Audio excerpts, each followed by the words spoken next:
Hello guys, welcome back to my another blog. আগে তোমাকে সেটা ভাঙা মারবো, বেশি কথা বলবে না। আগের ব্লগটাতে 50টা ভিউজ এসছে সব এখানে। ও সরি, দেখা যাচ্ছে না, আমি দেখাচ্ছি। আমার ফ্যান্সরা মিট আপ করতে এসছে, ওদের সাথে ওদেরকে আমি ইয়ে করে দিয়েছি, একটা ফুটবল ম্যাচ করে দিয়েছি। গোল গোল সেদিকে দেখা। আজ ফ্যান্সরা এসছিল, আমি ফ্যান্সদেরকে একটা মিট আপ করে দিয়েছি। আগের ব্লগে 50টা ভিউজ এসছে, তারপরে ফ্যান্সদের মিট আপ করে একটা ফুটবল খেলা অর্গানাইজ করেছি। এরভাবে আমরা সমাজের পাশে দাঁড়িয়ে থাকবো। সব অশিক্ষিত আনএমপ্লয়েড ছেলেদেরকে ফুটবল খেলা শিখিয়ে সবাইকে ইয়ে করেছি। সৌম্য সবে একটা গোল খেয়েছে। বাকি ব্লগটা গোলকিপার বলছে বালের খেলা, ও গোল হয়ে গেছে, গোল শোধ হয়ে গেছে। যাই হোক, ব্লগটা এই যে ফুটবল খেলা হচ্ছে, এই অপোনেন্ট টিমে আমার না, বেসিক্যালি একটা ছেলে আছে যার সাথে আমার একটা টাইমে খুব ভালো বন্ধুত্ব ছিল, কিন্তু সেই বন্ধুত্বেও ভেঙে যাওয়ার স্যাড স্টোরিটা আমি 100টা লাইকে রিভিল করে দেবো। যদি সেক্সি হওয়া অপরাধ হতো তাহলে অরিজিৎ জীবনে জেলে যেত না। এত কুৎসিত একটা মানুষ, পুরো 30 লিটারের জলের ড্রামের মতন শরীর শুরু হচ্ছে। গাইস, আমার মা নেই, আমার বাবা বিধবা, আমার বিধবা বাবা। গাইস, আমার বাবার মা জোটে না কপালে। এই পাগলা চোদাটাকে আগের দিন বলেছিলাম যে ও বাড়া এক গাদা ইয়ে নেয়, শর্ট নেয়, গান নেয়, কি মোটা হাতির মতন চেহারা শুরু হচ্ছে।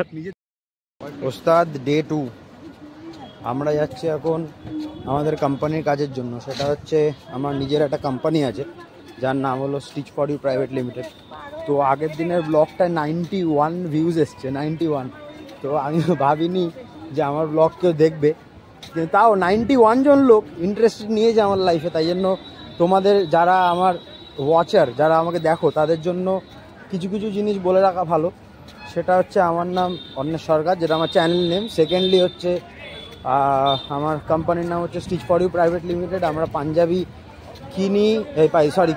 বেচি, বানাই, সমস্ত কিছু করি, মানে পাঞ্জাবি সব কিছু করি। এবারে ঘটনাটা হলো যে আমার যখন লকডাউন ছিল তখন আমি একটা ফার্মাসিউটিক্যাল কোম্পানির জন্য কাজ করেছিলাম, ওয়ার্ক ফ্রম হোম। কারণ স্বাভাবিক বেরালে তো ফার্মাসিউটিক্যাল কোম্পানির ওষুধ আমারই খেতে হতো। তো সেই জন্য আমি ফার্মাসিউটিক্যাল কোম্পানিতে কাজ করেছিলাম। তো সেই দিন থেকে আমি বুঝে গেছিলাম যে ওস্তাদ কাজ বা জব 9 to 5 সেটা আমার জন্য নয়। তাই মানে এই না যে আমার বাবার কাছে প্রচুর পয়সা আছে সেই জন্য আমি ব্যবসা করছি, নয়। আমার বাবার কাছে আছে, প্রচুর আছে, যেটাতে আমি কেন, আমার 7 পুরুষ বসে খেতে পারবে। কিন্তু ঘটনাটা হচ্ছে নেব না ওস্তাদ, কারণ শীত দ্বারা সোজা রাখতে হবে, সারা জীবন মাথায় রাখতে হবে। এবার ঘটনাটা হচ্ছে আমি কেন এই ব্লগগুলো রেকর্ড করি, তার একটা মেন কারণ হচ্ছে যে আমি কোনোভাবে মানে এটা কোনো আমার উদ্দেশ্য না যে কালকে আমার আমি পডকাস্টে যাব, কালকে আমার পয়সা হবে ব্লগ থেকে, এগুলো আমার মেন উদ্দেশ্য না। কিন্তু গাইজ আমার উদ্দেশ্য হচ্ছে যে আমার লাইফকে ডকুমেন্ট করা। আমি সারাদিনে যা যা করি সেই জিনিসগুলোকে ডকুমেন্ট করা, এটা হচ্ছে আমার লাইফের মেন মোটো। আর সেই জন্য আমি ব্লগটা করি। যাই হোক, রোদে পুড়ে যাচ্ছি। তো শুভ এসছে, এদিকে কোথায় শুভ আর আমি ব্লগে এসেছি। এখন ঘটনাটা হচ্ছে যে আমাদের অবস্থাটা ওরকমই হয়ে গেছে যে শের আর উসকে জিগরি अभी कर्जे में हैं, कुछ दिन बाद चर्चे में आएंगे उस्ताद। কালকে যখন আমাদের যেদিনকে একটা মার্ডার করে দেবো সেদিনকে। কিন্তু ঘটনাটা হচ্ছে যে যেদিনকে না সরি কাট এইসব জিনিস বলা যাবে না। মমতা ব্যানার্জি পোষা পুলিশও গেল আমার পিছন থেকে, কিন্তু বাট সরি। এবার ঘটনাটা হচ্ছে যে আমাদের এটা ব্লগ করার একমাত্র উদ্দেশ্য, আমার তো উদ্দেশ্য হচ্ছে যে আমি আমার লাইফকে ডকুমেন্ট করি, আমি আমার লাইফে যা যা করি সেগুলো দেখানো। তার থেকে বড় কথা, কালকে যখন আমার উপরে এডিটস হবে রিলে যে লুক কোথা থেকে ছেলেটা উঠে কোথায় এসছে, তো তখন আমার দেখতে ভালো লাগবে। তো ফিউচার কন্টেন্ট ক্রিয়েটারদের জন্য এগুলো আমি কিছু কিছু কন্টেন্টসের ক্লিপস দেবো। বহুত বড় লাইন গাইজ, কিন্তু কিছু করার নেই। জীবনে সব জায়গায় স্ট্রাগল, এখানেও স্ট্রাগল করতে হবে। 2 দিন বাদে দুর্গা পুজো। তো এবারে আমি আপাতত ব্লগটা বন্ধ করি, কারণ প্রচুর পুলিশ আমার দিকে তাকাচ্ছে। আমি ফার্স্ট সেকেন্ড ব্লগে অ্যারেস্ট হতে চাই না। So bye. ওস্তাদ কলকাতার মেট্রো কেমন একটা হয়ে গেছে যেন, কারণ কেমন নোংরা নোংরা কথা লেখা ওখানে। বলছে ওখানে একটা দরজায় দেখলাম লেখা এইচআইভি কন্ট্রোল যাই হোক, এই ক্লিপটা দেখো, এইচআইভি কন্ট্রোল প্যানেল। মানে ভরা মেট্রোতে ফার্স্ট অফ অল সেক্স করছে কে, আর সেক্স করলেও আটকাচ্ছেটা কে? মানে সেক্স করতে করতে নুনু ধরে নিয়ে যাচ্ছি জেলে। যাই হোক, সেটা বড় কথা না।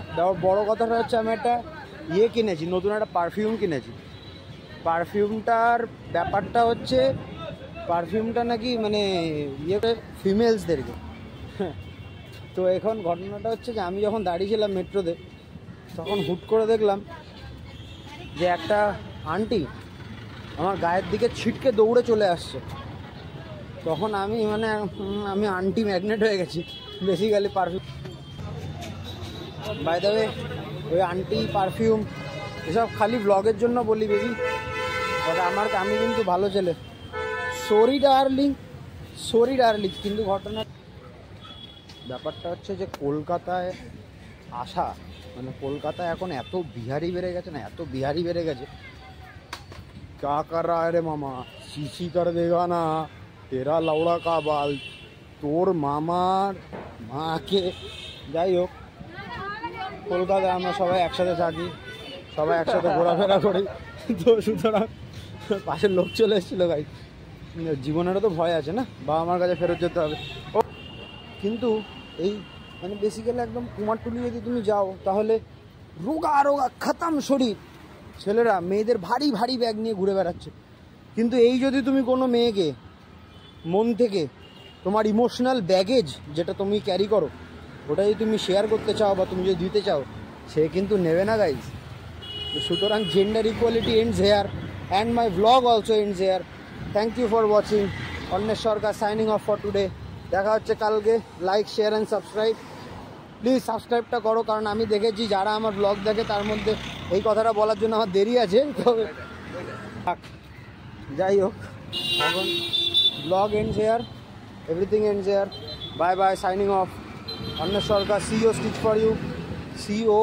For you, Shubham Mondal signing off for today. Bye bye guys.